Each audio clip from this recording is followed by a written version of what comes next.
నమస్తే welcome to KK news. నేను శ్రీదేవి. అసెంబ్లీలో డిప్యూటీ సీఎం పవన్ కళ్యాణ్ ఆసక్తికర వ్యాఖ్యలు చేశారు. సీఎం చంద్రబాబుకు మాట ఇస్తున్నట్లు చెప్పారు. ఇక సీఎం చంద్రబాబు విజన్ ప్రకారం పనిచేస్తామని, సీఎం కలలను నెరవేర్చేందుకే సిద్ధంగా ఉన్నామని ప్రకటించారు. చంద్రబాబు ఈ 5 ఏళ్లు కాదు, మరో 10 ఏళ్లు ముఖ్యమంత్రిగా ఉండాలని డిప్యూటీ సీఎం పవన్ కళ్యాణ్ ఆకాంక్షించారు. సంకీర్ణ ప్రభుత్వం 150 రోజుల పరిపాలనపై ఆయన అసెంబ్లీలో మాట్లాడారు. మధ్యాహ్న భోజన పథకానికి డొక్కా సీతమ్మ పేరు పెట్టినందుకు సీఎంకు పాదాభివందనం చేస్తున్నానని చెప్పారు.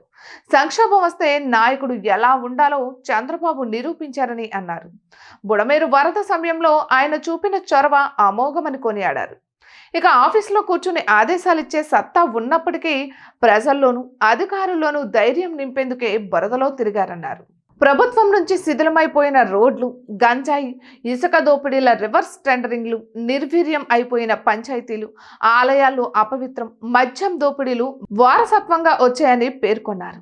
అసెంబ్లీలో తన ప్రసంగంలో సమర్థుడైన నాయకుడు ఉంటే ఎలా ఉంటుందో చూడొచ్చు అని ముఖ్యమంత్రి చంద్రబాబును కొనియాడారు.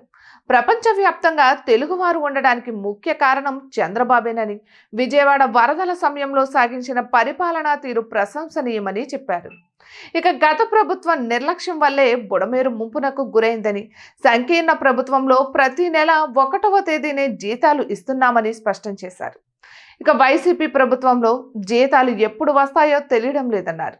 గత ప్రభుత్వం చేసిన తప్పులు, అప్పులు ఈ ప్రభుత్వానికి సవాల్గా మారాయని, అధికారం ఉన్నా లేకపోయినా ప్రజల కోసం పనిచేశామని చెప్పారు.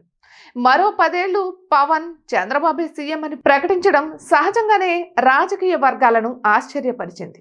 ఎందుకంటే ఇప్పుడు కాకపోయినా పవన్ సీఎం అవుతాడని నమ్మకంతో జన సైనికులు ఉన్నారు. కానీ రాష్ట్రానికి చంద్రబాబు అవసరమని పవన్ అంటున్నారు. అందుకే మరో 10 ఏళ్లు చంద్రబాబు సీఎంగా కొనసాగాలని అంటున్నారు. మరికొందరు ఈ మాటలన్నీ ప్రస్తుత ప్రభుత్వంపై విశ్వాసం అంటే కూటమిపై విశ్వాసం మాత్రమేనని వాదిస్తున్నారు. కారణం ఏదైనా సరే చంద్రబాబు నాయకత్వంపై పవన్ కళ్యాణ్ చాలా స్పష్టంగా ఉన్నారు. ఎక్కడ ఎలాంటి ఊహాగానాలకు అనుమతి లేదు. ఇటీవల కాలంలో హిందుత్వ నినాదాన్ని తీసుకుని జాతీయ స్థాయిలో తన ప్రత్యేకతను చాటుకునేందుకు పవన్ చేస్తున్న వ్యాఖ్యలు సహజంగానే హాట్ టాపిక్ అవుతున్నాయి. మరో 10 ఏళ్ల తర్వాత చంద్రబాబుకు వృద్ధాప్యం రావచ్చు.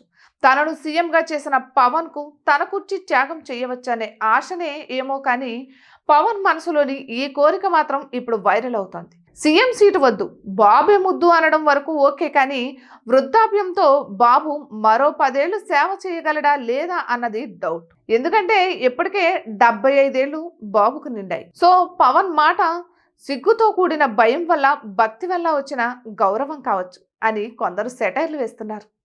ఇటువంటి మరెన్నో వీడియోస్ కోసం కేకే న్యూస్ తెలుగు ఛానల్ని సబ్స్క్రైబ్ చేసుకోండి.